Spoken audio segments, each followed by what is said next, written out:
Hey everyone, Ariel Adams here with Superlative Podcast. Be sure to listen to aBlogtoWatch's other podcast, aBlogtoWatch Weekly, where we talk about watch news and reviews. Today on Superlative, my guest is Mr. Patek Getreide. He is a watch collector, and he is the originator of something interesting called the one-of-a-kind collection, also known as the Oak Collection. Patek, welcome. Welcome. Thank you. So we've had you on the show early on, and this was a couple of years ago when you and I first met. It was in London. Yes. I think it was 2022, right? Yes. And you did something that is a unique experience for me. It was a one-of-a-kind experience, right? Yes. What you did, and I still talk about today, still think about today, so kudos to you for doing something that such a lasting impression. But you are not just a watch collector, but you also you want to project your watch collection. You want there to be something around the Getreide collection. You want people to look at it not just through the individual watches, but to look at your collecting journey. So you created an exhibition at the London Design Museum. You invited a lot of people from around the world, including your own personal friends from high school, to view this with no specific intention around it. Can I tell you something? Yes, please. 3 weeks before, I brought my sisters to my little museum in Geneva. They didn't know I was collecting so many watches. Of course, they thought I had 20, 50. They didn't know. I never told anyone. Really? Even my friends. Nobody, except my children, of course. Yeah. I kept it for us, very private, and that was like this. And I changed because I wanted two things. I wanted people to see those watches, because it's not every day that they can see that. There is except the Patek Museum, there is no watch of this quality that you can see for the public. That's true. And it was quite difficult for me to do this, because I only said I want a watch with new old stock. If it's 100 years, it has to look new, except the time that fade a little bit, of course, but impeccable. Nothing has been touched, and the watch is like if most of those watches sleep in a safe for 100 years. So you like absolutely untouched new old stock. As a collector, that's what you love. Everybody told me I'm stupid, because all the collectors says, no, you must have a watch that lives, even if it's a scratch. It's really, as I said, sorry, I want them all new old stock. Collectors in Japan feel very similar to you. You're not the only one out there that likes old things that are brand new looking. I'm talking about US and France and Europe. Yeah, I mean, Geneva. yeah. But it's okay now. It's a choice. I don't know if I told you 2 years ago, but one day I had to go. My hero of politics is Winston Churchill. Okay. And I went, 15 years ago to Sotheby's in London. They had the watch of Winston Churchill. Right. Victory. One for General de Gaulle, one for President of America. I forget, because it was not Roosevelt, he died. The other one. Right. And Stalin and Churchill. 4 watch. And one is for sale from my hero. So, of course, I go to London, and the watch was completely damaged. Completely. Really? The poor Winston, maybe when he had the bad news, boom, he would throw, I don't know. The watch was a wreck, and I didn't buy it. I understand. After, maybe I regret a little bit, because this man is my hero. There is not many big politics in the last 80 years, but it is definitely, for me, the best. And who else could have the wristwatch that apparently Winston Churchill stepped on, or whatever he did to it? I didn't pay attention. Yeah. No, that makes sense. So let's go back to the reason for the collection. It's so interesting to me that you wanted people to see the watches. And I remember thinking to myself when I was at the event, which was a very curated selection of your watches. It wasn't everything, of course, but it was like, we used to have As Seen on TV. So the new version of that is As Seen on the internet. Mm-hmm. And there was all these famous watches that, vintage watch collectors like to talk about and post pictures of, but very few people ever actually see them. So it was sort of like the hits of the internet's vintage watch enthusiasm are here in one exhibition. And I think that was so interesting. So for us that were guests, some people, had no idea what they were looking at and like, oh, pretty watches. But other people were like, oh my gosh, there's that one and there's that one and there's that one. And you had been in the background for all these years without the internet, selecting these watches with your own good taste. And I think that is worth acknowledging because, again, you assembled these watches before there were nerds online talking about how cool they were. I have to tell you also the second reason. I made it to make it known. And there is a second reason. I don't live anymore in Paris. I live in London. Okay. And at my age, I'm not so keen to make new friends. Because, when, I'm 70, I was 68, it's difficult, to start again. And in London, I feel a little bit lonely. So I said, with this, I will meet new people. I will have new friends, which I did. There is a Turkish man, Mehmet. He called me from Istanbul. Listen, I'm coming with my private jet. Give me 1 hour to show me your collection. Of course, I said, come. And of course, I invite him for lunch after. But I met people, and that's cool. That's, I think, for me, the most interesting evolution of this hobby. When I got started, which was, of course, after you, but still when I got started, it was a relatively lonely hobby, as you said. It's something that for many years people pursue on their own. They have a personal interest in watches. They satisfy that interest through buying what they like. And when they wear it, it's very much for themselves. But today, and this is, again, I'm still trying to understand how this is going to pan out in the decades. But people today are collecting socially first, not second. Mm-hmm. You and I, it was first collecting, then it was social. But many people, the social element happens right at the start, right at the absolute start. And I think that it's going to remain that way for a while. But do you think it's kind of interesting?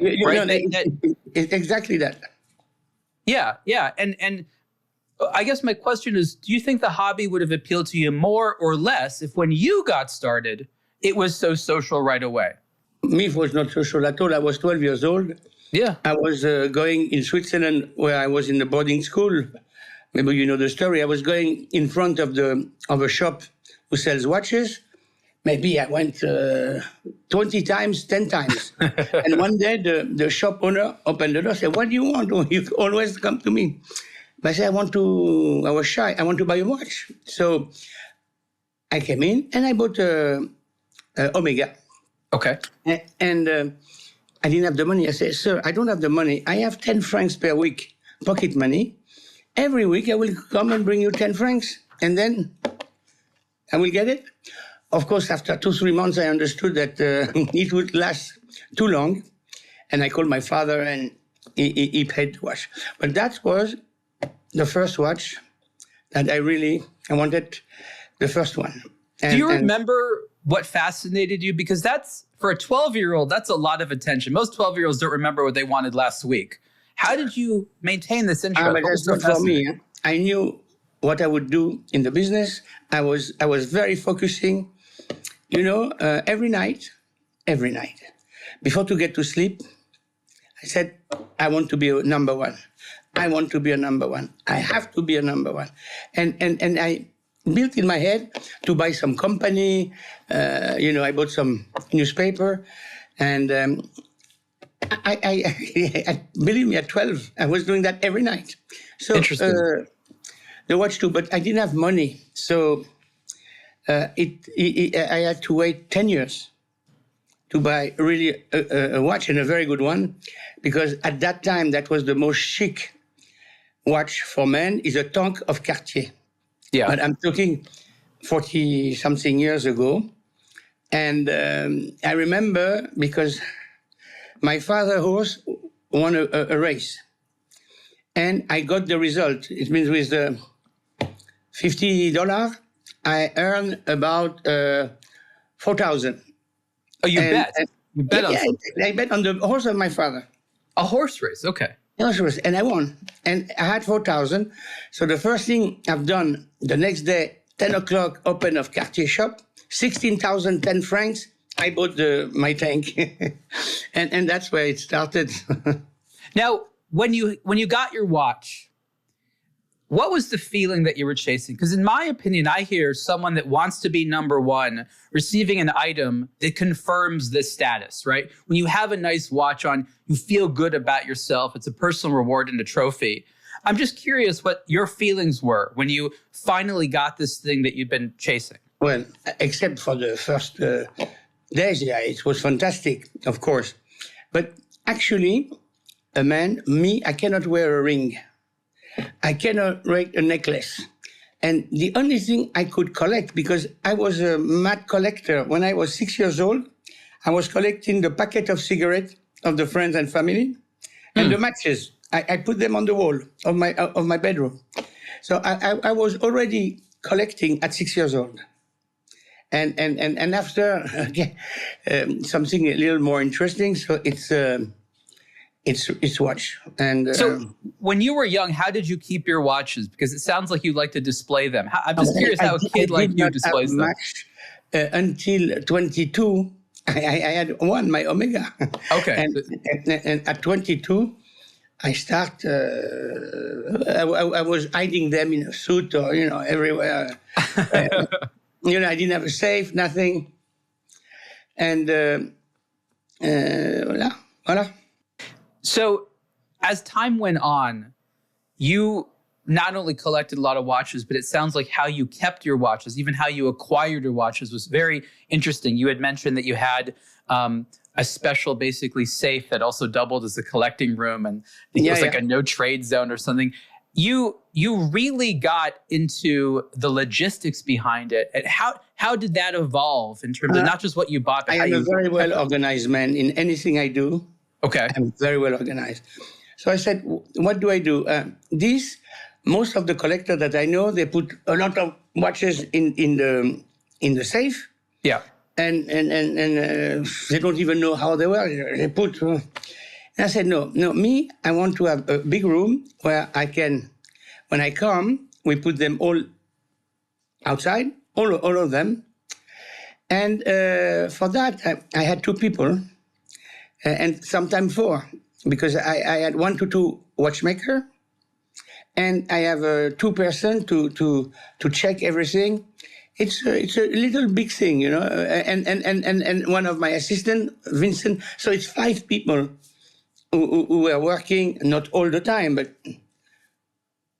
always, sometimes. And I have something very important for me.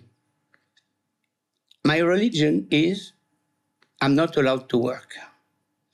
It means I have to hire people better than me to work for me. And this is like since 35 years what I've done. That has been the best decision in my life. To stop to run one company. And each time I had one, I put somebody very good. I pay him 2 or 3 times what he had. I give him stock option. So he feels at home. His company is like his. Nevertheless, he has 5 to 10% only. And I can be free. I can be free to think what to do tomorrow, what to buy watches. And also, I did love very much my children. And I had the custody when I divorced, and they were with me. So I took, since 35 years, 3 months holidays per year. Because this is the way of life. Yeah. That I said, if I don't see them, I knew my older brother never saw his 2 daughters. So I did it in another way. And that's what, today I have a very bad face because I was operated 4 days ago. I was in hospital. Yeah. But it's nothing. It was very well done. Everything is fine, but you always look a little tired, And but that's okay. You look But I'm good. fine. Yeah, 100%. You know, at my age, there's only one problem. Yeah? Too many You don't watches? wake up. No, that you don't wake up. No, when you get to that you don't wake up. You wake up, that's fine. You know, and that's fine. No, but believe me, I love watches, but I prefer people. When did you realize that? No, always. Always? Always. Some people seem to prefer the watches. Yeah, but why not? But me, it's because maybe I was three times married. I have the number 4 now. I think there is nothing better in life for a man than a woman. I think a lot of men would agree with you. And the goosebump that you have, you cannot get with even 100 million under you on the bed. But a woman that you love, yes. I always, I don't love money, but I'm the master of my money. The money is not my master. And I'm happy to have, so I can buy some watch or something else. I can make happy my wife. Everything is, it's fine. But, even if I love very much the watch, people are better, more important. Do you enjoy buying watches for people in your life, like your wives? Of course. I'm a buyer and I'm a giver. Do you select for them? Do you say, I want you to have this, or tell me what you like, honey, and I'll get it for you? Half. Okay. My new is only 14 months, and I start to buy 3-4 months ago. About a world time. Okay. Nautilus. Okay. White. So it's very good for the woman, and they didn't produce too much. And the Cartier to dive, and I don't remember a name of a Russian man. He does a very nice watch, very funny. Okay. And Chaikin? So Konstantin Chaikin? Yes. Okay. Yes. And I bought also a Rolex, gold and 2 colors. This is all for her? Yeah, of course. Oh, wow. That's a lot. I mean, she's got to appreciate these, right? No, I'm a buyer and a giver. Yeah. For me, to give something makes me a big pleasure. Yeah, no, and that's great with watches, because watches, if you can afford them, they make a really good gift, don't they? Fantastic. You know, I heard that one of my first cousin, and because I didn't see her very much in the last 25 years, I heard she has a cancer. So the first thing I do, I run to Patek in Geneva. I buy a Patek, and we have lunch and say, it's for you. I said, you're crazy. You know, you have a little happiness for a few minutes, you know. It's my happiness that you have happiness. So you see, it's, voilà. I will never be the richest man in the cemetery, because not only I enjoy, but I give to the other ones. Well, they say you shouldn't take it with you. I mean, the richest man in the cemetery is the one that has the most people that will remember him. Yeah, of course. So, yeah. So let's go back to the exhibition in London, because I was fascinated by it. And all that time, even a little bit before them and still today, I think that there needs to be more watch museums. If you recall, we even talked about it.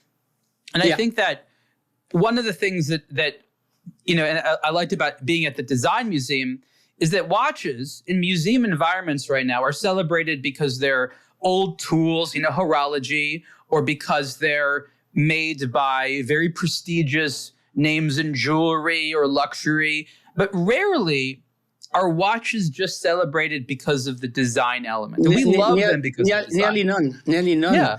But I don't know everywhere what's happening in Japan or in Shanghai, but at least in Europe, not much, in US also. Because I think that there's two interesting needs, and I'm trying to figure out how they need to intersect. And the one need is by people like you to have more permanence of your collection. Because I know it's a bit morbid to speak about, but we chatted about it. But once a collector is no longer around, the question is, what does the collection mean? And in the art world, what we've seen is very famous collections not only have to be stored under one roof like a museum, but need to have these, you know, the curators and the academics who explain it all. For myself, it's very easy. the day I die, my children will sell. That's what you want to have happen, or that's what you think will happen? No, of course not. But I'm not the one to put in a trust, and they cannot do. They do whatever they want. I give them. If they change their mind, fine. If they don't, it's. I did it for me, but if they don't have the same, they will do what they want. So not everyone wants their collection to be sold. So on the one hand, there's this need to showcase watches for the design elements and to sort of house these famous collections. And on the other hand, there's people who may not want to sell off the collection or may not have heirs that can use it. And I think that there's something about where these watches should go and places to send them. I think that there needs to be more of a thought. I will disappoint you. If I have no hair, I will take the money, I will sell and give to the poor or to the people who needs money, not for people to come and see the watch. Okay. This is my philosophy. I enjoy a lot. I love them. But if my children doesn't want, and if I didn't have children, I would sell them and give to charity. Because there is so much people that needs it in the world that, it's a little bit small to say I want for the eternity my watch. On my opinion, everybody is different. And I don't say I'm right. I just say that's the way it's you. That's the wonderful thing about your property. You get to decide what happens to it. Exactly. Well, I think that's interesting that you would do that. And that makes sense. And that's obviously a popular approach. But, if you've gone so far now as to create a personality around your collection. Can you see how other people might want to keep the collection and they want it to be an asset unto itself? You mean for them after them or to do the same that what I do? Well, I think a lot of people, just like yourself, believe that their collection has meaning, right? There's a reason why they selected the things, and they want to teach future generations something about the world or watches or life through this assortment of watches. So they would want to keep it together, and you have a great relationship with your children, but maybe people are afraid, I don't want to give it to them to sell and da-da-da-da-da. So I don't know that there's a lot of good options for people. Like you said, you don't want to control it too much after you die, but some people, maybe it's not about control, but it's also a preservation of something that they built. It's sort of like taking apart something you put together. And you can see how some people might... Watch is... Okay, it's nice, but it's not, if you were talking about a big building or something with a fantastic architecture, this is something. But you see, for me, it's not, what was important is to buy it. Okay. To buy and to own them for some time. That's very important. And what I'm happy that even the watch I bought, at the start, I couldn't buy Patek. It was too expensive. I buy Patek. I was 22 for the Cartier. I think I bought at 32 or 35 my first Patek. Yeah. Which I remember very well what was it and how I bought it. And before I bought it, I would say secondary watch. A lot, all of them. But today, I still love them. When I see, and because I go every month, I take 20 or 30 watch and I wear them because I wear them all. And the one I bought was no value, of course. I mean, no value. Few thousand, not. I love them. I still love them. I didn't change. Of course, I prefer Patek. I prefer some other watch, but I still love them. It's not, some people say, it's rubbish, I don't want to see. No. Let me ask you, you like Patek, and there's a lot of collectors that do. How do you feel about Patek's pricing today? Is it, obviously it's high. Is it so high that it's shocking to you, or you're like, well, I can afford it, I don't care. But how do you feel about the pricing today? No, of course, Patek is not cheap. But on the other hand, they don't produce like Rolex 1 million. They produce 70,000. And to tell you the truth, even if it's not nice, I rather them to sell expensive and to produce only 70,000 watch per year. 70,000 is still a lot. Still, to Rolex 1 million or to Cartier, the same or nearly. and you have maybe 20,000 for a woman that has no interest. You know, the how you say, how to rewind. The quartz ones. Yeah. The quartz. So they do 50,000. It's, I think they are the best. Why exactly? The technique, you see, Patek is the only one who have maybe 20 different models. Who has that? Who can do enamel? Who can do all those pocket watch for the office? All the watch that they produce, they are top. So the variety of what they do and yes, the quality. And the quality. You know, there is 2,000 people in Patek, not even, to do 2,000, and there is 6,000 in Rolex to do 1 million. I see. So it's excellence. You know, you cannot... who makes nice watch? Well, others do too, don't they? Richard Mille. Okay. It's junk. It's very good. This man is a genius of marketing. Bravo. And he deserves all the success. But you can't compare Richard Mille to a Patek. Very different products. They're very different. The one is a real watch. The other one is junk. And to you, what is a real watch? Is it because it's mostly metal? There is some watch of Patek, the complicate, is 600 parts. Yeah. The small one is 200, 250. And it goes to 600. When I see minute repetiteur, chronograph, complicate watch, it's nearly, 500 parts. I am completely crazy. It's fantastic. Yeah. Who can do that? No one. But I mean, there are other brands out there that have grand complications and things like that have, at least on paper, similarities. Are you saying that they're not as nice? Who are you talking about? Well, recently, a lot of people have been comparing, brands like A. Lange & Söhne, and then you have smaller brands. I agree. Lange & Söhne is good. It's a very good... You pointed, yes. Lange & Söhne, yes. And they're obviously very classic. But then you have more elaborate, wild things, depending on the models. You have the Grubel Forces of the world. You have the small independent watchmakers who all make very pretty watches or very complicated ones. Independent. But you're talking about 50 watch. I know them. Yeah. I bought them somewhat. But you're talking about 50 watch per year. I talk to them. And maybe they will do something more, but when you do 50, it's really small. You cannot talk about they are the best with 50 to compare to all the model of Patek. But they are very good. The independent, many of them are very good. I agree. In the auction world, which is pretty wild and something that I don't really cover too much editorially because it seems to be a lot more like horse racing than watch collecting. But in the auction world, Patek Philippe and, of course, Rolex agree, or they enjoy a certain level of performance that other brands don't. And you participate in the auction world. Why is it that Patek Philippe, amongst the high-end watch lots, they're the best? The people are not stupid. They are far away. Okay, Lange & Söhne is good. No problem. But the range of model is not so big. But it's good. You're right. But people buy Patek because they're the best.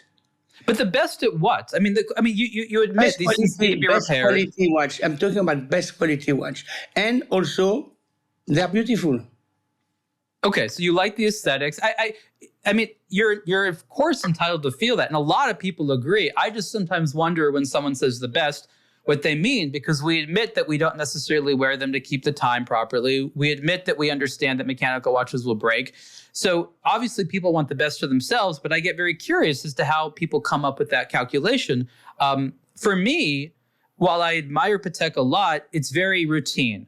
And I like weird things. So for me, the best is the most original. And Patek Philippe rarely wins on the most original. You know what I mean? You're very American. Okay. But it's not an insult. It's like this. Me, when I had the cars also. I had 43 race cars and cars. I loved it, and I was racing. And I went on the normal a freeway, crazy, 150 an hour, or even more, 300 kilometers an hour. And I stopped the dead before the police would do, oh, Monsieur Getreide, watch out, don't do it again, please. And now, handcuffs, and you go to jail. So I stopped. Too dangerous. It's too dangerous. And you have to follow what's going on. But I love Aston Martin, Ferrari. There is not so many top cars. It's a Ferrari, Aston Martin, some Porsche, some Lamborghini, and the new one, I forget the name, the French one. It's owned by they sell 2 million a car. Well, anyway, like Bugattis. Yes, Bugattis top too. Yeah, those but are really nice. The price is heavy because today the fashion is to do some cars up to 15 million one car. Yeah, it's crazy.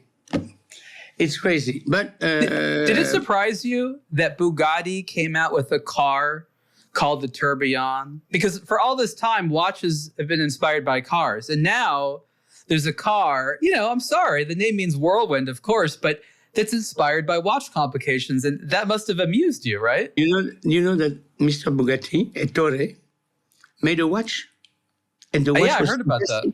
Okay, I nearly bought this watch, but I was one day late. They sold it to someone. Oh God!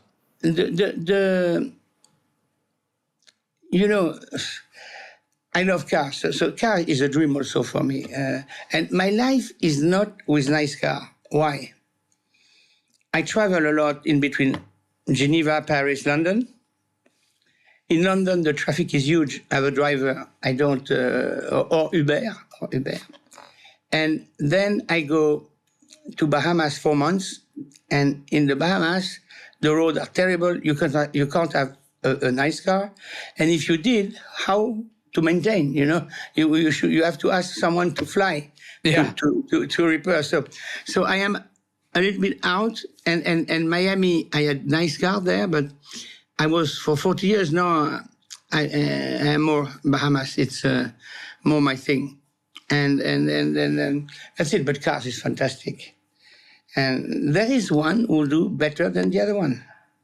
So it's interesting now, though, that the perception of luxury watches is enough in popular culture that a car is willing to be named after it, right? Because I think that's a big deal. But you see, I sold, as I told you, my cars because I couldn't use it. To own them, it's like if you say you're not allowed to wear your watch. I would be upset. Exactly. And the cars, if you have a Ferrari who goes 300 kilometers an hour and you cannot drive more than 130 or 125, there's no use. Now, I'm sure you've thought about this. I've thought about it. And we're on the topic of being able to wear a watch. Since the 1990s, when time became something that you could get on all devices, microwave ovens, inexpensive watches and things like that, the wrist was free to wear playful things, meaning you could wear a wristwatch to tell the time and not need to rely on it for that purpose, which made it so that we could enjoy this collecting, enjoy this as a fashionable thing as opposed to a utilitarian thing. In the future, some people feel threatened that smartwatches, while of course it's not the same as a mechanical watch, doesn't feel the same way, will be something that people don't want to take off for various reasons. Do you feel that wrist space is threatened? Excuse me, do you know how many watch Apple is doing every year? More than Rolex. 29 million. You know what is the production of all Switzerland? 28 million. Apple, one company, sell more watch than the country of the watches. Of course, this is the new thing is that, but it doesn't mean it's like if you said you stop to buy a nice car, a Rolls Royce, and no, you still buy it, and but it's true, 30 million nearly Apple. And it's been very successful. I remember, it's 10 years now that the Apple Watch has been around, longer, of course, for smartwatches as a category. And everyone in Switzerland was like, it's a fad. No one's going to like it. It's ugly. And they really were wrong, weren't they? I told even the owners of the watch I buy. I will not mention the name. And I told, do one. Do one. We never know. Don't sell it for 1,000. Sell it for 20,000. But do it. Go in this business. No. Yeah. Tag Heuer has, and it's been successful for them. Yeah, but Tag Heuer doesn't work very much, the smart watch. Doesn't work very well? No. No, the watch, no, the smart thing, Oh, you mean sales-wise? Huh? You mean sales-wise? No, but not only. The thing of, the Apple Watch is working fantastic. Yeah. But this way, the side of the intelligent watch doesn't work very well. Well, that's the problem with Android, right? Because they can't do their own operating system. And you're right, compared to the sort of flawless connection between an iPhone and an Apple Watch, few other smartwatches have that. So you're absolutely correct. But, that's not everyone can have the Apple system, right? So would you buy a $20,000, $30,000 smartwatch? Would you collect that? Immediately. Really? Yeah. If it's Patek. I'll tell you a funny story. I don't remember when it was. It was at least 6 or 7 years ago now, but we did an April Fool's Day article. Every year I do sort of a joke on April Fool's Day. And that year was the 1st of April? The 1st of April? Yeah. The very first one ever was a joke about Patek Philippe. I don't know if you've seen it. I'll email it to you. You'll find it funny. But one year I said the joke would be that Urwerk made a smartwatch. Mm-hmm. That was the joke. And for years later, Urwerk would tell me that people were trying to order it. So there was a lot of people that would have liked a product like this. And I agree with you. If there was a very sophisticated, cool smartwatch that was not affordable to regular people because the technology just wasn't. Do you want we speak about Patek? Yes. Are you not interested? About them doing a smartwatch? No. I'm going to open my book and talk about some. Because I'd love to hear what you want to talk about. This is one of my books.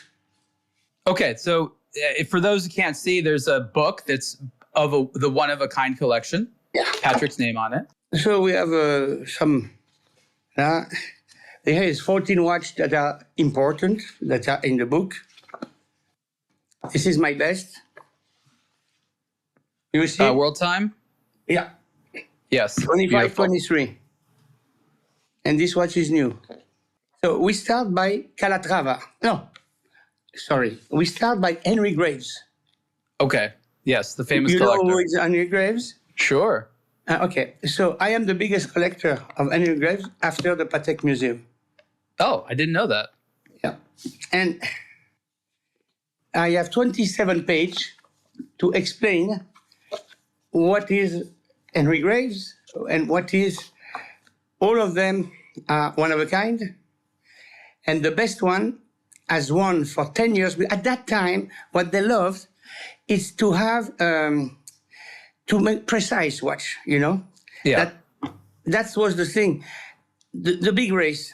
And this watch, the pocket watch, won 10 years on the row, from 1932 to 1942. The chronometry competition, right? Yes. So for people that don't know, talk to them. What was Henry Graves trying to do with Patek Philippe? You mentioned unique watches. He was a banker, I believe. Yes, a very successful and very rich banker. And he was competed with Mr. Paccard of the car. Both of them wanted a nice watch from Patek. At that time, they didn't produce much. It was really small production. And he was not interested by the minute repetitor. It was not repetitor. He was interested how much in exact is this watch. It means you start a watch, and for 24 hours, the watch is good. No, I'm not talking about those. Those are much more precise. But normally, a normal watch, let's say the one I own, after 24 hours, it cannot be minus 5 minutes or plus 5 minutes. 5 minutes is a lot. No, seconds. Sorry. Oh. sorry. Second. 5 seconds more, which is nothing. Yeah. If it's not, we have to send it to Patek. Something is not right. Okay, on my best 93 watch, we do that nearly every year, which is on 93 watch this year, 92 was in the 5 second plus 5. Wow. And one was not because a part break. But once the watch was repaired, it did the same. Because I have two watchmakers, and I know this watch, you cannot not live just like if you need the oil, everything, we take care of them. So the first thing is all this. I gave 27 pages of you see. Yeah. Of those. After, you have one of my passion, is Calatrava. In this book, I have 7 Calatrava. All, dress watches. And this is time only. The 7 watch are one of a kind. One. And all new.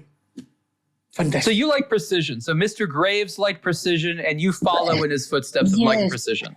Well, yes. And Patek is the best for that.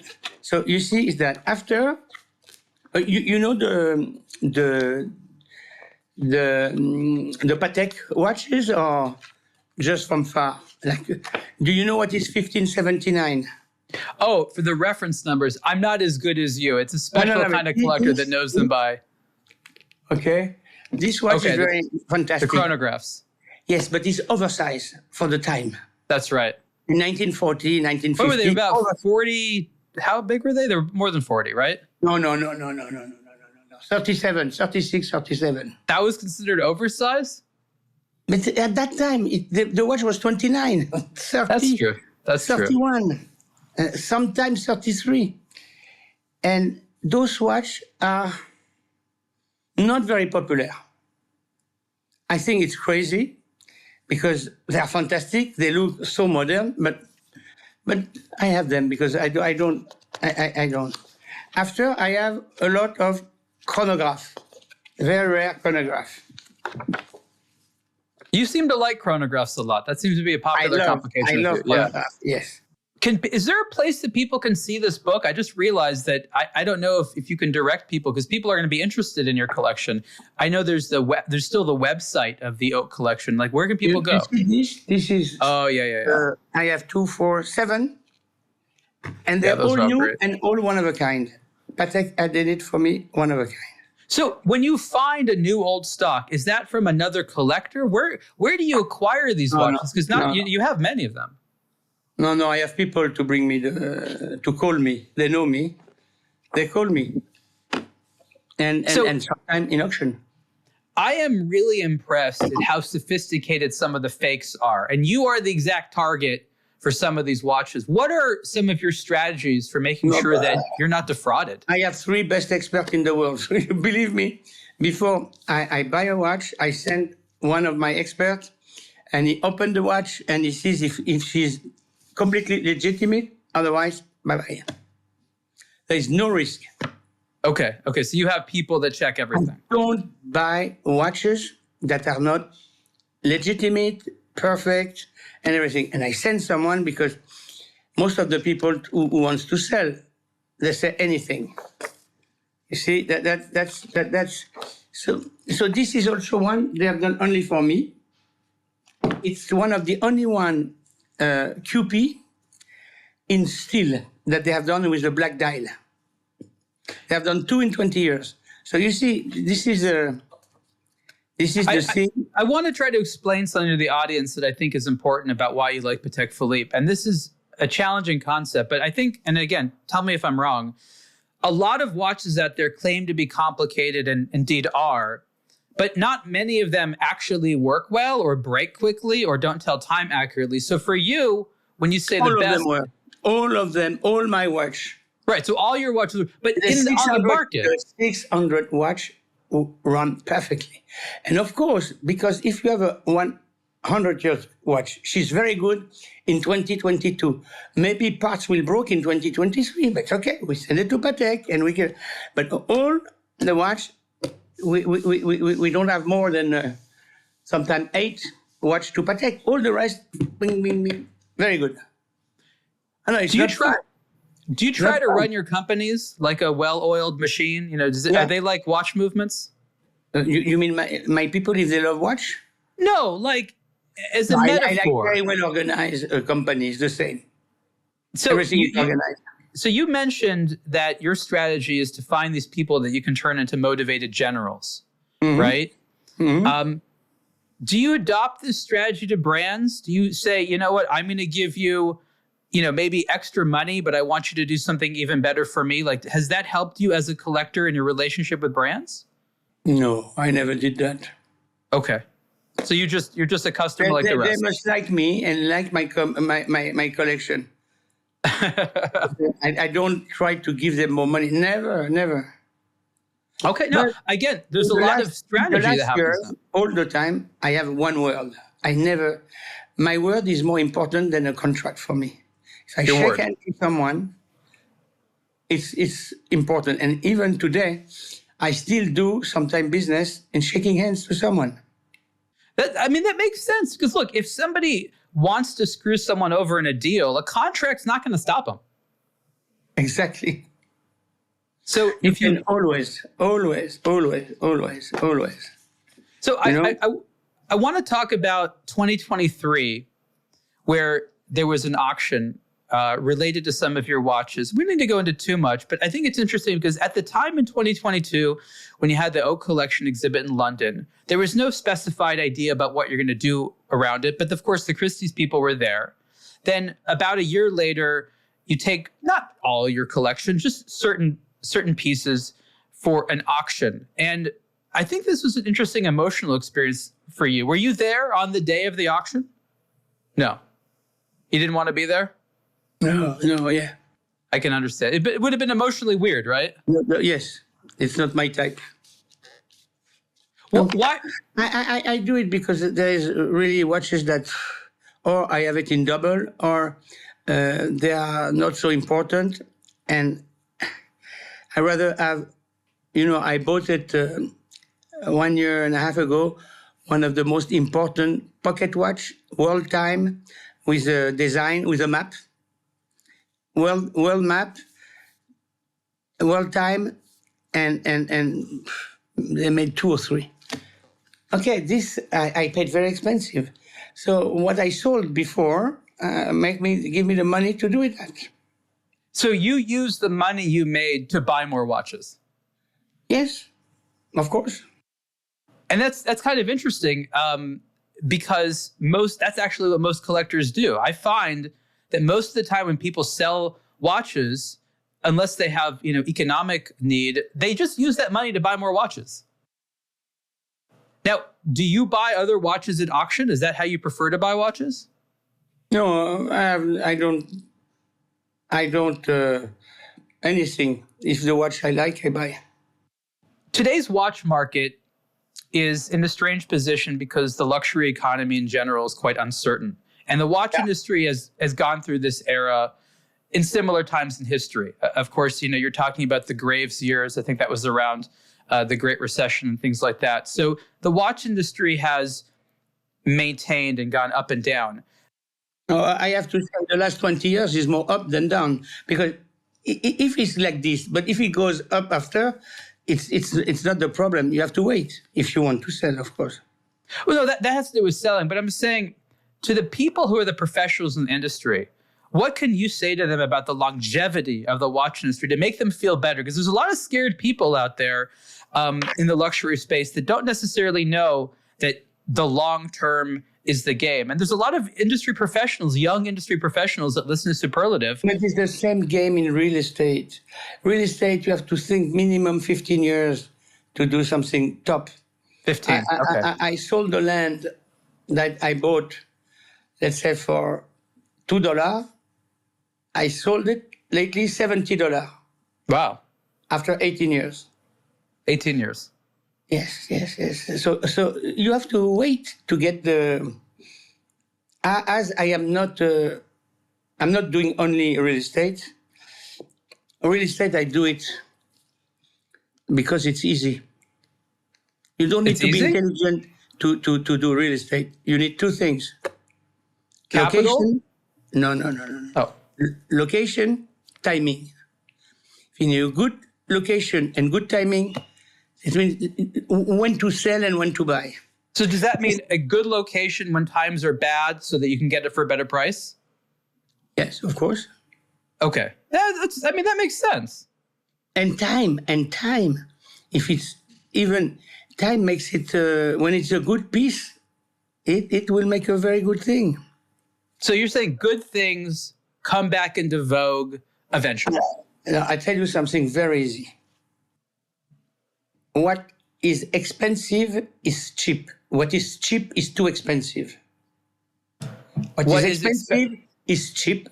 What is expensive is cheap. What is cheap is too expensive. Because you'll lose money on cheap? Is that why? Because you have to buy the best. Okay. The best, everybody, even in a small town, in a small street, it's not only in Fifth Avenue that I'm talking about. If you are in where you are, where you live, you buy the best piece, it will be good. And if you don't want to spend, never, when I bought, I broke 60 world record in buying watches. Wow. 60 times. Like what kind of records? World, the price. Oh, you mean like, Right. Okay. Because once I want a watch, I never stop. So there was very severe bidding wars, is what you're saying. Okay, I'm just saying you must have like rival collectors out there. They're like, I don't want Patrick to win. I want that watch. Like that's the thing, right?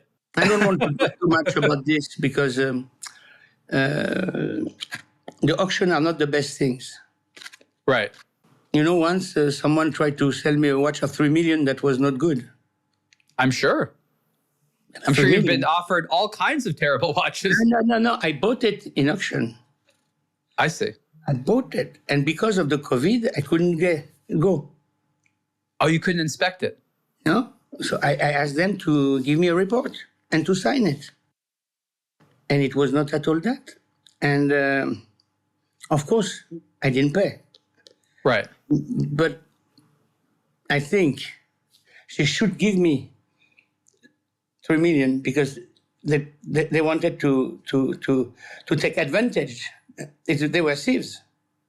You don't sell a watch with. We even found the watch before to be repaired. She was completely redone. Right. And my expert couldn't go because of COVID. Well, look, that's what fascinated me about why you chose Christie's, because all these auction houses, to some degree, have reputations, especially some of the newer ones that specialize in watches, of being, trying to get away with stuff. They're obviously businesses. And so knowing what I know about you, I found it very interesting that you trusted Christie's. And I always wondered, what is it that they did to earn your business? It's an old story. I know the owner. I know the owner. I know many people over there. And they have been good to me. Okay. Just that simple. Good relationship. And everybody is good, but you are better with Christie's, with Sotheby's. It's not the problem. But it's not the auction. There is also the sale direct. That some people come and show me the watch. Without COVID, it's very easy because my watchmaker have a look. Right. So you're still motivated to buy, which is exciting. Are you buying new watches? Are you buying old watches? Is it a mixture? I have here the new Patek. Which one? Is it the Cubitus? Is that what we're talking about? Yeah. You want to see it? You want to see? Yeah. Patrick is going to get the Cubitus, which is a relatively new release that came out to some controversy. I went to Geneva and... Okay, there it is. Is that the platinum one? Yeah. Yeah, so that's the new. I went to look and I said, when can you deliver? Because I never say, come and give me. But someone came and said, okay, we have one for you. And I took it. We have to get used to the shape. Okay. It's unusual. It's nice. It's not a bad shape, but the release the way they did it was a bit strange, don't you think? Why? What was strange?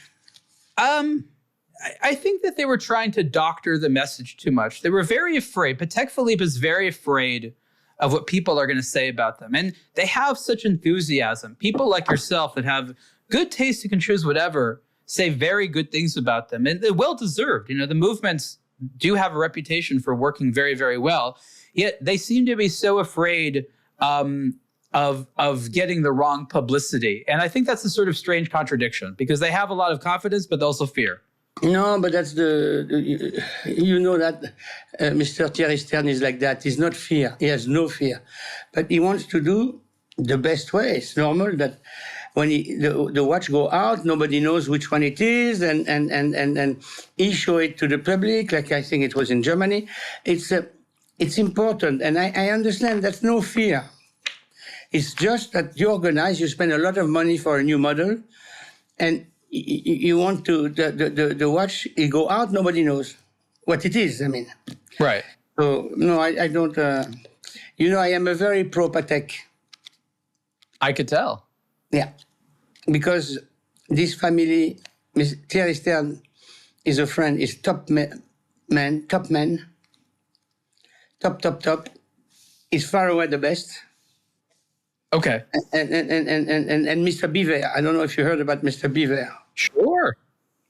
Jean-Claude Biver is top in a way more because he owned not so good brand and he made a fortune. So it's more difficult. Fantastic. But, okay, Mr. Biver, Jean-Claude Biver and Thierry Stern, for me, are the best. Of course, there is nice independent and everything, but it's really...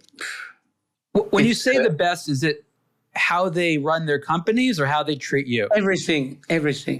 They treat the customer very well. The company is... the customer is the customer. You know, there is some people, that's the one I hate.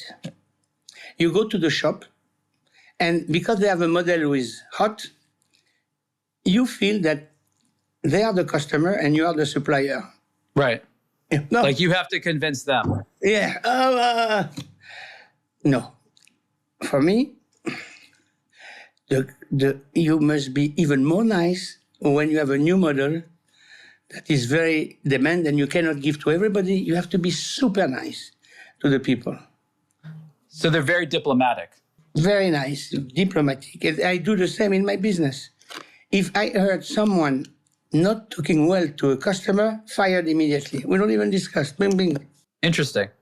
I've said for a long time that I recommend people spend where they feel their money is valued. And what I hear from you is that these people make your money feel valued, whereas if someone doesn't, you avoid it. So it seems that you implicitly agree with that.